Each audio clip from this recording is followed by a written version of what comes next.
मेरे प्यारे स्टूडेंट्स, आज हम नंबर सिस्टम के उन क्वेश्चंस को डिस्कस करेंगे जो एसएससी सीजीएल मेंस 2022 में आए थे। एसएससी सीजीएल मेंस 2022 में जो क्वेश्चंस पूछे गए हैं वो सारे के सारे डिविजिबिलिटी पे बेस्ड हैं, विभाज्यता पे बेस्ड हैं। तो विभाज्यता का जो बेसिक कॉन्सेप्ट है एक बार शॉर्ट में रिवाइज कर लेते हैं।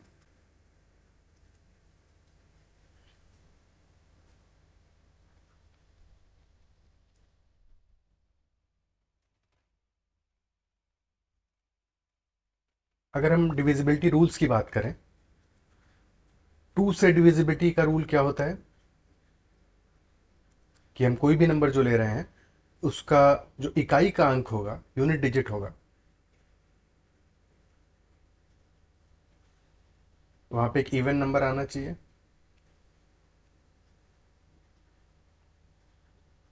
यानी 0, 2, 4, 6, 8 में से कोई एक आना चाहिए। और सिंस हम डेसिमल सिस्टम यूज कर रहे हैं, डेसिमल सिस्टम यानी कि हमारे पास 10 डिजिट्स हैं और 10 की पावर्स में बढ़ते हैं नंबर्स। ठीक है, सो 10 is 2 into 5। तो जैसे 2 के लिए डिविजिबिलिटी है वैसे ही 5 के लिए भी डिविजिबिलिटी सिमिलर ही होता है कि 5 के लिए हम डिविजिबिलिटी में क्या करते हैं, यूनिट डिजिट ही चेक करते हैं। बट ये देखते हैं कि यूनिट डिजिट हमारा 0 होगा या फिर 5 होगा। तो 2 और 5 का डिविजिबिलिटी एग्जैक्टली सेम है। अब 2 का स्क्वायर यानी 4 की डिविजिबिलिटी देखते हैं। 4 की डिविजिबिलिटी के लिए हम लास्ट 2 डिजिट्स चेक करते हैं। जो लास्ट 2 डिजिट से बनने वाला नंबर होता है उसको चेक करते हैं। लेटेस्ट से हमारा नंबर है 2352। तो हम सिर्फ और सिर्फ 52 को चेक करेंगे कि क्या ये 52 हमारा 52 ये 4 से डिविजिबल है कि नहीं है। ठीक है, सिर्फ इसको टेस्ट करेंगे।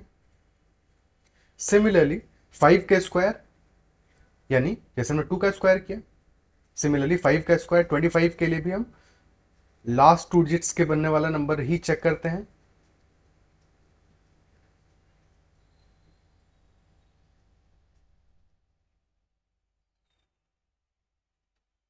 लेट अस से 2275 है, तो हमने चेक किया कि 75 हमारा डिविजिबल है कि नहीं है, और यस 75 इज डिविजिबल। तो ये नंबर हमारा 25 से डिविजिबल होगा। सिमिलरली 52 भी डिविजिबल था, तो पूरा नंबर भी हमारा 4 से डिविजिबल होगा। अब जैसे जैसे हम पावर बढ़ाते जाएंगे वैसे वैसे हम जो डिजिट्स हैं लास्ट की उनको इंक्रीज करते जाएंगे। जैसे 2 का क्यूब यानी कि अगर हम 8 का डिविजिबिलिटी टेस्ट करते हैं तो उसके लिए हम लास्ट 3 डिजिट्स से बनने वाला नंबर देखते हैं। यानी कि इस केस में होता है कि अगर 2352 का टेस्ट कर रहे थे तो 352 को चेक करते हैं कि क्या ये 352 हमारा 8 से डिविजिबल है। तो 352 8 4 32, हाँ ये डिविजिबल है, डिविजिबल बाई 8 है। एंड सिमिलरली 5 का क्यूब यानी 125 के लिए भी हम लास्ट के 3 डिजिट्स का ही चेक करते हैं। तो 2 और 5 के लिए तो समझ में आ गया होगा कि हमें क्या करना है। ओके, सिमिलरली अगर हम 3 से डिविजिबिलिटी टेस्ट करते हैं कि डिविजिबल बाई 3 है कि नहीं है, तो उसके लिए हम सम ऑफ डिजिट्स करते हैं। लेटर से हमने लिया 345, तो हम डिजिट्स को सम करेंगे 3 + 4 + 5, जो कि आ जाएगा हमारा 12। सो क्या ये जो सम है हमारा, क्या ये 3 से डिविजिबल है, जो कि है इस केस में। तो अगर सम हमारा 3 से डिविजिबल है तो ये पूरा नंबर 345 भी डिविजिबल होगा, डिविजिबल बाई 3 होगा। और सिमिलरली 3 का स्क्वायर यानी 9 के लिए भी हम डिविजिबिलिटी के लिए सम ऑफ डिजिट्स ही चेक करते हैं।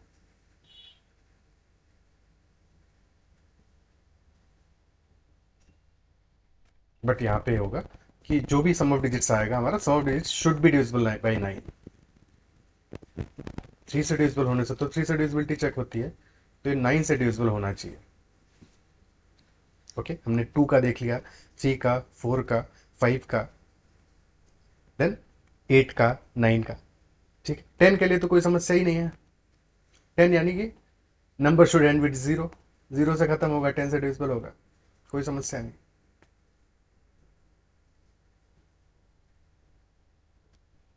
और जब भी किसी कॉम्पोजिट नंबर का डिविजिबिलिटी हम टेस्ट करेंगे, अगर कॉम्पोजिट नंबर है हमारा, लेट अस से 6 की डिविजिबिलिटी हमें टेस्ट करनी है, तो 6 के लिए 2 से और 3 से डिविजिबल होना चाहिए, ठीक है, 2 और 3 से डिविजिबल होना चाहिए। 12 की टेस्ट करते हैं तो 3 और 4 से डिविजिबल होना चाहिए। और ये जो नंबर्स हैं जिनसे डिविजिबल होना चाहिए, ये आपस में कोप्राइम होने चाहिए, इनका आपस में कोई कॉमन फैक्टर नहीं होना चाहिए, ठीक है। जैसे 12 के लिए 2 और 6 से डिविजिबिलिटी नहीं टेस्ट करेंगे कि 2 से डिविजिबल है और 6 से डिविजिबल है तो 12 से भी होगा, नहीं, ऐसा जरूरी नहीं है। फॉर एग्जाम्पल कि 18 हमारा 2 से भी डिविजिबल है और 6 से भी है, बट 12 से डिविजिबल नहीं है। और इसका रीजन सिर्फ यही है क्योंकि 2 और 6 आपस में कोप्राइम नहीं है, ठीक है। तो आपस में जो को प्राइम नंबर्स है, जब हम उनसे डिविजिबिलिटी टेस्ट कर लेते हैं, जैसे कि 3 और 4 से, अगर 3 और 4 से डिविजिबल होगा, डेफिनेटली 12 से डिविजिबल होगा क्योंकि आपस में को प्राइम है, ठीक है। 24 होगा तो 8 और 3 से।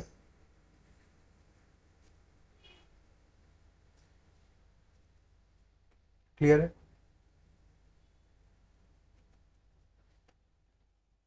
इसके अलावा कौन से नंबर्स हमारे रह गए? एक तो 11 रह गया, डिविजिबिलिटी बाई 11।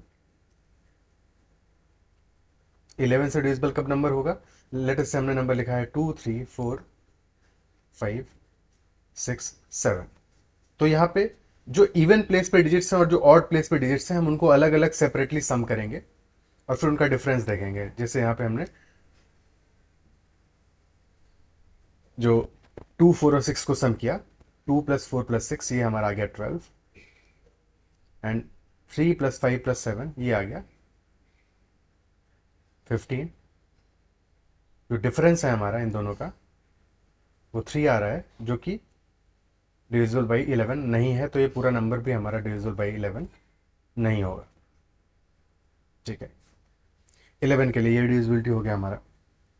अब क्वेश्चंस पे चलते हैं और सारे क्वेश्चंस को एक एक करके हैंडल करते हैं। पहला क्वेश्चन कह रहा है the number of 5 7 6 9 1 1 6 is divisible by which of the following numbers. संख्या 5 7 6 9 1 1 6 किस संख्या से विभाज्य है, ठीक है। तो यहाँ पे हमें ऑप्शन है, ऑब्वियसली 5 से विभाज्य तो नहीं है क्योंकि 5 के लिए लास्ट में 0 और 5 होना चाहिए। बाकी ऑप्शन है 4 8 और 12, ठीक है। अगर हम आखिरी के दो डिजिट्स को देखें जो कि आ रहा है 16, तो डेफिनेटली 16 इज डिविजिबल बाई 4, तो ये पूरा नंबर भी हमारा डिविजिबल बाई 4 होगा। ऑप्शन ए हमारा करेक्ट आंसर है, ठीक है। देखो यहाँ पे एक छोटी सी चीज़ और हमेशा याद रखनी है जब भी कभी ऐसा क्वेश्चन आएगा और जो ऑप्शंस दिए होंगे कि देखो 4 8 और 12 हमें दिया हुआ है, क्या 8 हमारा 2 × 4 नहीं है? बिल्कुल है, 4 का ही मल्टीपल है। सिमिलरली 12 भी हमारा 4 का ही मल्टीपल है। तो जब ये दोनों के दोनों मल्टीपल ऑफ 4 हैं, तो अगर हमारा नंबर 8 से डिविजिबल हुआ तो 4 से तो डिविजिबल होगा ही, अगर हमारा नंबर 12 से डिविजिबल हुआ तो भी 4 से डिविजिबल होगा ही। तो क्या हमारे एक से ज्यादा सही जवाब नहीं हो जाएंगे इसके? तो जब भी कभी ऑप्शंस में कुछ ऐसे नंबर्स दिए हो जो मल्टीपल हो एक दूसरे के, तो जो मल्टीपल होगा जैसे यहाँ पे 8 और 12, वो कभी भी आंसर नहीं हो सकता है, ठीक है। तो उससे चेक करने की जरूरत नहीं है, वो कभी भी आंसर नहीं होगा, बिकॉज अगर 8 या 12 आंसर होगा तो 4 तो आंसर होना ही होना है। क्या बात समझ में आती है? तो आपका थोड़ा सा और प्रेशियस टाइम बच जाएगा, आपको अननेसेसरली उनसे टेस्ट करने की जरूरत नहीं है। जो सबसे छोटा नंबर हो, जब आपको मल्टीपल्स दिए हो, आप सबसे छोटे नंबर से टेस्ट कर लो, उतना सफिशियंट। अगर उससे डिविजिबल होगा तो बस उससे ही डिविजिबल होगा, क्योंकि उससे बड़े नंबर से अगर डिविजिबल होगा तो क्वेश्चन ही गलत हो जाएगा। अगला सवाल देखते हैं। नेक्स्ट क्वेश्चन कह रहा है संख्या 2 9 1 8 2 4 5 निम्नलिखित में से किस संख्या से विभाज्य है? 2 9 1 8 2 4 5, ठीक है। तो यहां पे भी हमें देखो 3 भी दिया हुआ है और 9 भी दिया हुआ है और 11 भी है और 12 भी है। 12 से तो नहीं हो सकता है बिकॉज ऑड नंबर है, भाई ऑड है तो 12 से होना तो पॉसिबल ही नहीं है। बाकी हमको पता है क्योंकि 3 और 9 दोनों दिए हैं, तो 9 से होना भी पॉसिबल नहीं है, क्योंकि 9 से होगा तो 3 से भी हो जाएगा। तो हमारे लिए सिर्फ दो ही नंबर्स हैं, 3 और 11। सबसे पहले 3 से करके देख लेते हैं, क्योंकि 3 से नहीं है तो 11 से तो होना ही होना है। 3 के लिए क्या करना है? बस सम ऑफ डिजिट्स कर देना है। सम ऑफ डिजिट्स है 2 + 9 + 1 + 8 + 2 + 4 + 5, आ रहा है हमारा 9 2 11, 11 9 20, 20 6 26, 5 31। 31 आ रहा है, तो नॉट डिविजिबल बाई 3, यानी 11 से डिविजिबल होगा। ठीक है, एक और छोटी सी चीज़ कि जब हम इसको जैसे 3 से डिविजिबिलिटी देख रहे हैं, तो जब हम सम ऑफ डिजिट्स कर रहे हैं तो एक काम ये भी कर सकते हैं कि जो भी 3 के मल्टीपल्स हैं उनको हटाते चलें। जैसे कि 9 है, 3 का मल्टीपल है, तो 9 को हटा दो, क्योंकि 9 ऑलरेडी 3 से डिविजिबल है, तो इसको सम में जोड़ने की जरूरत नहीं है। ऐसे ही 1 + 8 भी 9 हो जा रहा है, इसको भी हटा दो। फिर 4 + 5 भी 9 हो जा रहा है, इसको भी हटा दो। 2 + 2 यानी कि सिर्फ 4 बच गया, जो कि हमारा डिविजिबल बाई 3 नहीं है, तो ये नंबर 3 से डिविजिबल नहीं होगा। ठीक है, 11 के लिए एक बार शॉर्ट में टेस्ट कर लेते हैं। वैसे तो 11 से डिविजिबल होना ही होना है, क्योंकि आंसर में कोई और ऑप्शन बचा ही नहीं है। 2 + 1 3 + 2 + 5, तो 2 + 1 + 2 + 5 यानी कि 10 आ गया हमारा। और फिर 9 + 8 + 4, 9 8 17 4 21, यानी कि डिफरेंस हमारा 12 आ रहा है, सॉरी डिफरेंस हमारा 11 आ रहा है, जो कि 11 से डिविजिबल है, तो डेफिनेटली नंबर हमारा 11 से डिविजिबल होगा। नेक्स्ट क्वेश्चन देखते हैं। Number 1 2 5 4 2 1 6 is divisible by which of the following numbers. Again same logic. ठीक है, हमें पता है कि 8 और 16 दोनों ऑप्शन दिए हैं, तो 16 से तो डिविजिबल नहीं हो सकता है, क्योंकि 16 से होगा तो 8 से भी होगा। 5 और 11 भी दिया, 5 से तो बिल्कुल भी नहीं है। ठीक है, तो या तो आंसर 11 है या तो आंसर हमारा 8 है। 8 से चेक कर लेते हैं। लास्ट के 3 डिजिट्स हमारे हैं 216, क्या ये 8 से डिविजिबल है? बिल्कुल 8 से डिविजिबल है। ठीक है, 8 दूनी 16, 56, 8 7 56, 27, यस 8 से डिविजिबल है, तो डेफिनेटली हमारा आंसर ऑप्शन डी हो जाएगा, और कोई भी आंसर नहीं हो सकता है। अगर 11 के लिए चेक करना हो तो 1 + 5 6, 2 8, 6 14, और यहाँ पे आ गया 7, तो 14 - 7 डिफरेंस आ रहा है 7, जो कि 11 से डिविजिबल नहीं है, तो हमारा आंसर डेफिनेटली 8 है। नेक्स्ट क्वेश्चन देखते हैं। Largest 3-digit number that gives the same remainder 2 when divided by 3 5 and 9 is what. ठीक है, जब सबसे बड़ा 3 डिजिट का नंबर जिसको जब हम 3 5 और 9 से डिवाइड करें तो रिमाइंडर हमारा 2 आए, तो प्रॉपर अप्रोच इसका क्या होगा? 3 5 और 9 से डिवाइड करने पे रिमाइंडर 2 आ रहा है। ठीक है, अगर 3 5 और 9 से डिवाइड करने पे एग्जैक्टली डिवाइड हो जाए तो वो नंबर किससे डिविजिबल होना चाहिए? एलसीएम ऑफ 3 5 और 9 के से डिविजिबल होना चाहिए, अगर वो रिमाइंडर 0 देता तो। और 3 5 9 का एलसीएम क्या होगा? 9 × 45 45, यानी कि 45 का मल्टीपल होता, 45 का कोई मल्टीपल हम लेंगे तो वो कंप्लीटली डिविजिबल होगा, और रिमाइंडर हमें 2 चाहिए, तो जो हमारा आंसर होगा 45 के किसी मल्टीपल से 2 ज़्यादा होगा। क्या ये बात समझ में आती है? ठीक है, अब हम को चाहिए ऐसे 3 अंकों की सबसे बड़ी संख्या, 3 अंकों की ऐसी सबसे बड़ी संख्या चाहिए, तो फिर हमें क्या करना पड़ेगा? एक तरीका ये हो सकता है कि 3 अंकों की सबसे बड़ी संख्या क्या है? 999। हम इसको डिवाइड करके देखें 45 से और देखें कितना रिमाइंडर आ रहा है। तो जब 45 इसको डिवाइड करेंगे तो 45 दूनी 90, यानी कि 22 बार जाएगा, और हमारा रिमाइंडर बच जाएगा कितना? 9, है कि नहीं? 22 बार गया और रिमाइंडर 9 बचा, जबकि हमें रिमाइंडर कितना चाहिए? 2 चाहिए। तो हम 999 में से अगर 7 सब्ट्रैक्ट कर दें तो हमारा, क्योंकि रिमाइंडर 9 है जबकि हमें रिमाइंडर 2 चाहिए, यानी 7 कम चाहिए, तो बस 7 घटा दो, तो हमारा आंसर हमें मिल जाएगा 992, ऑप्शन डी। ठीक है, ये तो पूरा तरीका हो गया। अगर हम कन्वेंशनली करते हैं, पर उतना सब करने की क्या ज़रूरत है यहाँ पे? बिल्कुल कोई ज़रूरत नहीं है। ठीक है, हमें वो नंबर चाहिए जो 2 रिमाइंडर दे, जब हम उसको 5 9 और 3 से डिवाइड करेंगे उस केस में। ठीक है, तो क्या हम ये नहीं समझ सकते कि जो हमारा आंसर होगा वो ना तो 5 से डिविजिबल होना चाहिए, ना ही 9 से डिविजिबल होना चाहिए। ठीक है, इजंट इट सो? इंस्टेड उससे उसमें अगर हम 2 घटाएं तो हमारा नंबर 5 और 9 से डिविजिबल आना चाहिए। 2 सब्ट्रैक्ट करने पे नंबर हमारा 5 और 9 से डिविजिबल आना चाहिए। अगर ये बात समझ में आती है, यानी कि 5 के डिविजिबल से अगर वो नंबर 2 ज़्यादा है, यानी कि उसका जो यूनिट डिजिट है वो या तो 5 के डिविजिबल होने के लिए 0 और 5 चाहिए लास्ट में, उससे 2 ज़्यादा होना चाहिए लास्ट डिजिट उसका, यानी कि आंसर का लास्ट डिजिट या तो 2 होना चाहिए और या तो 7 होना चाहिए। सबसे पहली चीज़ ये समझ में आनी चाहिए कि जैसे ये समझ में आ गया तो आपको पता चल गया कि आंसर हमारा सिवाय डी के कुछ भी नहीं हो सकता, सिर्फ और सिर्फ इतने से ही। ठीक है, सिर्फ और सिर्फ इतने से ये चीज़ क्लियर हो गई। दूसरी बात यह है कि अगर 9 से डिविजिबल भी नहीं होना चाहिए नंबर, 9 से डिवाइड करने पे 2 रिमाइंडर बचना चाहिए। पहला वाला तो 9 से डिविजिबल है, इसकी जरूरत नहीं है, सिर्फ इतने से ही हमारा आंसर हमें मिल गया है। बट सिंस हमेशा 5 नहीं होगा उन नंबर्स में, इसलिए ये भी एक बार देख लेते हैं। ठीक है, कि जब 9 से डिविजिबल हम करेंगे तो पहला ऑप्शन तो 9 से कंप्लीटली डिविजिबल है, दूसरे वाले में 9 से डिवाइड करोगे, 9 तो पूरा चला गया, 8 4 12, यानी कि 3 रिमाइंडर बच रहा है, जबकि 2 रिमाइंडर चाहिए। तीसरे वाले में 9 9 चला गया, 8 रिमाइंडर बच रहा है, और लास्ट वाले में 2 रिमाइंडर बच रहा है। तो सिर्फ लास्ट वाला ही हमारा आंसर यहाँ इस लॉजिक से भी हो सकता है। ठीक है, तो आप ऑप्शन से ऐसे एलिमिनेट कर सकते हो, अनलेस की नन ऑफ दीज ऑप्शन ना दिया हो। ठीक है, और जो नंबर्स हैं वो सफिशिएंटली लार्जेस्ट डिजिट नंबर के आसपास हो, यानी कि 999 के आसपास के नंबर्स हो।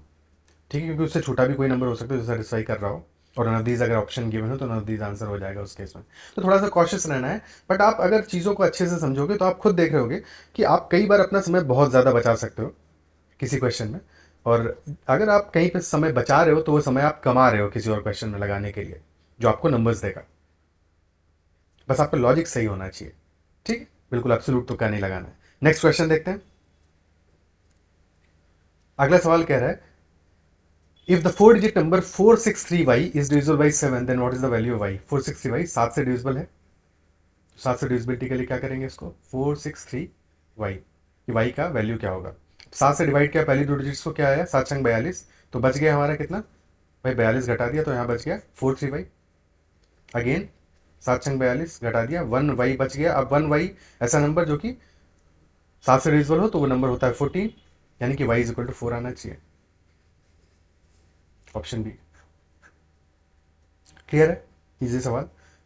नेक्स्ट क्वेश्चन, निम्नलिखित में से कौन सी संख्या 11 से विभाज्य है। कुछ भी नहीं करना है, बस वही अगेन सेम चीज कि आपको इवन प्लेस के डिजिट्स और ऑड प्लेस के डिजिट्स के बीच का डिफरेंस देखना है। तो यहाँ पे आ रहा है 5 4 9 7 16 1 17 17 माइनस 8 6 14 18 -1, बेसिकली 0 11 -11 कुछ भी आता तो काम चलता, तो यानी कि ये तो नहीं है आंसर।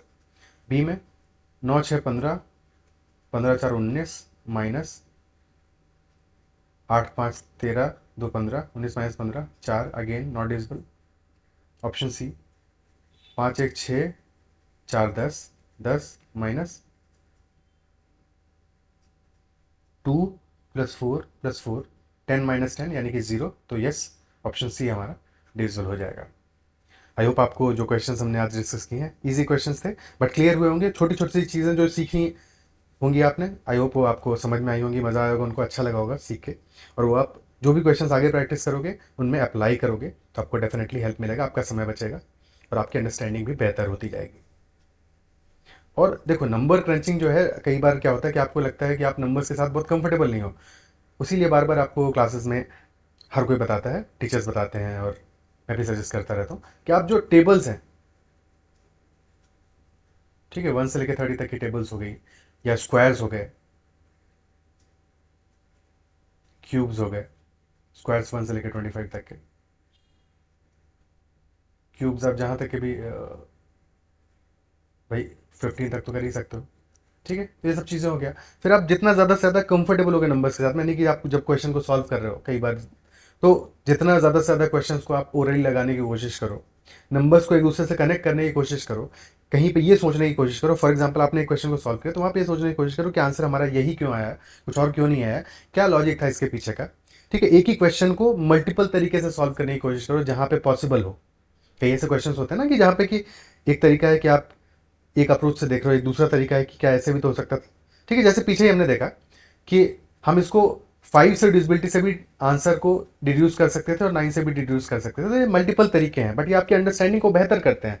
आंसर तो आपने निकाल लिया, एग्जाम में आपको जिससे सबसे पहले आंसर निकल रहा है वही तरीका अटेम्प्ट करना है, बट जब आप एग्जाम में नहीं बैठे हो तब आपको ये बाकी तरीके भी सोचने हैं, ताकि आप अपनी अंडरस्टैंडिंग को बेहतर कर सकोगे, तो ही आप सवालों के साथ अपने आप को ज़्यादा कंफर्टेबल फील कर पाओगे और आपको धीरे धीरे उन क्वेश्चन को करने में अच्छा लगेगा।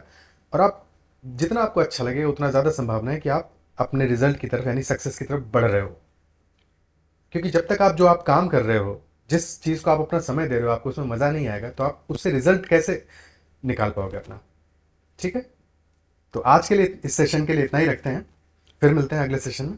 ख्याल रखिए, पढ़ते रहिए। प्रोबेबिलिटी पे मैं एक पूरा कंप्लीट सेशन ला रहा हूँ, तो वो आज या कल में वो भी आ जाएगा। ठीक है, that's all for now, bye bye, take care, ख्याल रखिए।